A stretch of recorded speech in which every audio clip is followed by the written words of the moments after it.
বাংলাদেশের দ্বিতীয় বৃহত্তম থানা। আল্লাহ যদি সুযোগ দেয়, আমার ক্ষমতায় বের পাই, বাংলাদেশ জামাত ইসলামী এটা আমি 1 মাসের মধ্যে আদায় করে নিয়ে দিতাম আমি আমার আমিরে জামাতের কাছ থেকে।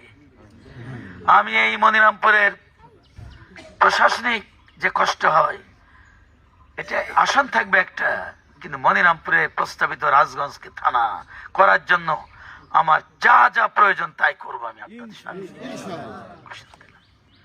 এটা মনিরামপুরের আরেকটি থানা হবে। থানা হলে আমাদের লাভ, চাকরি বাড়বে, সরকারি অবকাঠামো বাড়বে, উন্নয়ন হবে, বাজারের উন্নয়ন হবে, ব্যবসার উন্নয়ন হবে, রাস্তাঘাটের উন্নয়ন হবে, 2টা হাসপাতাল হবে। এখন তো একটা হাসপাতাল, তখন তো 2টা হাসপাতাল হবে। তাহলে 2টা হাসপাতালে দ্বিগুণ মানুষ সেখানে সেবা পাবে না। এই জন্য এটা আমি আমার বাড়ির সামনে আপনাদের সাক্ষী রেখে এটা বললাম। এই কথা পরত দিলে সারা মনিরামপুরের পশ্চিমাঞ্চলের মানুষ খুশি হয়ে যাবে যে আমার কাছে কেউ দাবি করেন এর মধ্যে।